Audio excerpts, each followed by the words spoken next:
इयत्ता 9वी पाठ 11वा आभाळातल्या पाऊलवाटा। विद्यार्थ्यांनो, आज आपण या पाठाचे केवळ वाचन करणार आहोत आणि त्यानंतर तुम्हाला सुद्धा या पाठाचे स्वतः वाचन करायचे आहे। पक्ष्यांच्या दुनियेतल्या अनेक गोष्टी आश्चर्यजनक आहेत, पण त्यातही सर्वात स्तिमित करणारे काही असेल तर अनेक पक्षी जाती वर्षातून 2दा करत असलेला हजारो मैलांचा प्रवास। भारतातल्या कोणत्याही सरोवराकडे हिवाळ्याच्या सुरुवातीला नजर टाकली तर निरनिराळ्या जातींच्या बदकांनी पाणी अक्षरशः झाकलेले दिसते। हे पक्षी महिन्या 2 महिन्यांपूर्वी तर इथे नव्हते। एकदम हजारोंच्या संख्येने हे आले कुठून? युरोप आणि उत्तर आशियातून हजारो मैलांचा प्रवास करून बदकेच नव्हे तर इतरही असंख्य जातींचे पक्षी नियमितपणे हिवाळ्याच्या आरंभी येऊ लागतात। भारतात येणारे श्वेत बलाक जर्मनीतून येतात, तर बदकांच्या काही जाती सायबेरियातून। बलाकांच्या स्थलांतराविषयी कालिदासाच्या वाङ्मयात उल्लेख आढळतात। हंस पक्षी सुद्धा पावसाळ्यात दिसत नाहीत अशी वर्णने प्राचीन वाङ्मयात आहेत। मात्र या काळात हे पक्षी नक्की कुठे जातात याची मात्र माहिती दिसत नाही। याच्या उलट युरोपमध्ये अनेक पक्षी हिवाळ्यात दिसेनासे होतात याची जाणीव होती, पण ते नक्की काय करतात हे कुणालाच माहीत नव्हते। अनेकांच्या समजुतीप्रमाणे बर्फ पडू लागण्यापूर्वी हे पक्षी बेडूक, खवलेकरी अथवा काही सस्तन प्राण्यांप्रमाणे चिखलात अथवा कपारीत गाडून घेऊन प्रदीर्घ हिवाळी झोप काढत असले पाहिजेत। पुढे माणूस एका खंडातून दुसऱ्या खंडात प्रवास करू लागला तेव्हा त्याच्या लक्षात आले की आपल्या खंडातून गायब होणारे पक्षी त्याच ऋतूत दुसऱ्या खंडात दिसून येतात। पक्ष्यांच्या स्थलांतराचा अभ्यास करणे ही काही सोपी गोष्ट नाही, पण अवघडातल्या अवघड प्रश्नातून विज्ञानाला मार्ग काढावा लागतो। पक्ष्यांच्या स्थलांतराचे मार्ग शोधण्यासाठी एक साधा पण कष्टसाध्य उपाय गेल्या शतकापासून वापरला जात आहे। एखाद्या विशिष्ट भागात अनेक पक्षी पकडून त्यांच्या पायात खुणेचे वाळे अडकवून द्यायचे। ॲल्युमिनियमचे बनवलेले हे वाळे इतके हलके असतात त्याचे पक्ष्यांना ओझे होत नाही। या वाळ्यावर ज्या संशोधन संस्थेने ते लावले त्या संस्थेचे नाव आणि खुणेचा क्रमांक असतो।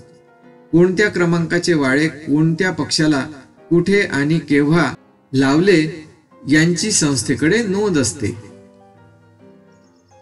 वाळे अडकवलेले हे पक्षी पुन्हा मोकळे सोडले जातात। एखादा वाळे असलेला पक्षी जिवंत अथवा मृत ज्याला सापडेल त्याने त्या संस्थेला कळवावे अशी अपेक्षा असते। अर्थात लावलेल्या सर्व वाळ्यांची माहिती परत मिळतेच असे नाही, परंतु 100तल्या 1-2 वाळ्यांचा जरी पत्ता लागला तरी त्यातून मौल्यवान माहिती मिळू शकते। केरळात वाळे लावलेले परीट पक्षी काबूल, अफगाणिस्तान, वायव्य पाकिस्तान या भागात सापडले आहेत। केरळातलाच एक रानपरीट ब्रह्मदेशात सापडला आहे। जर्मनीत वाळे लावलेले बलाक बिकानेर मध्ये सापडला आहे। अलीकडच्या काळात विमाने आणि रडार यंत्रणेमुळे सुद्धा पक्ष्यांच्या स्थलांतराविषयी मोलाची माहिती मिळाली आहे। तरी सुद्धा पक्ष्यांच्या या गूढ सवयींसंबंधीची कित्येक रहस्ये अद्याप उकललेली नाहीत। पक्ष्यांच्या स्थलांतराचे अनेक प्रकार पाडता येतील।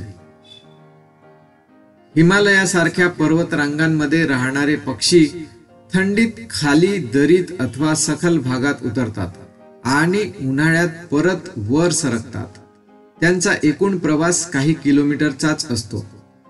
अनेकदा दुष्काळ, महापूर अथवा बर्फवृष्टीमुळे एखाद्या प्रांतात अन्न मिळेनासे झाले की पक्षी तो प्रांत सोडून तात्पुरते दुसरीकडे जातात। मुळात अन्नाचे दुर्भिक्ष्य हीच स्थलांतरणामागची मूळ प्रेरणा आहे। पक्ष्यांना थंडी वाऱ्याची फारशी काळजी नसते। अन्नाचा पुरेसा पुरवठा असेल तर पक्षी बर्फाळ प्रांतातही व्यवस्थित जगू शकतात। एरवी 2 ते 5,000 मीटर उंचीपर्यंत सापडणारे हिमकाक पक्षी एव्हरेस्ट चढणाऱ्या गिर्यारोहकांच्या मागे मागे 8,500 मीटर म्हणजे सुमारे 27,000 फुटांपर्यंत आल्याची नोंद आहे. एवढ्या उंचीवर या पक्ष्यांना बर्फ, थंडी आणि हवेची कमी होत जाणारी घनता याचा कोणत्याही प्रकारे त्रास होत असलेला दिसत नाही. हिवाळ्यात पक्षी दक्षिणेकडे स्थलांतर करतात, ते थंडीमुळे नाही तर बर्फ पडून अन्न शोधणे कठीण झाल्यामुळे. अनेक पक्षी असे आहेत की जे बर्फ पडायला लागण्याच्या बरेच आधी अन्न अद्यापही भरपूर उपलब्ध असतानाच आपल्या दक्षिण यात्रेला सुरुवात करतात. हे पक्षी स्थलांतरासाठी अन्नाच्या तुटवड्याची वाट पाहत बसत नाहीत. सूर्य दक्षिणेकडे झुकू लागला की त्यांचे मन जणू उचल खाते, दक्षिणेची ओढ लागते, आतील अस्वस्थता वाढते. एका जातीचे अनेक पक्षी एकत्र येतात आणि ठराविक मुहूर्ताला प्रयाण करतात. या पक्ष्यांच्या बाबतीत स्थलांतराचा आता अन्नाशी संबंध उरला नसून ठराविक ऋतूत ठराविक दिशेने झेप घेणे हा एक धार्मिक विधी असल्यासारखा त्यांच्या जीवनाचाच एक भाग झाला आहे. परतीच्या प्रवासाचेही तसेच. वसंतागमाला सगळेच पक्षी अनामिक ओढीने आपल्या उत्तरेतल्या घरांकडे निघतात.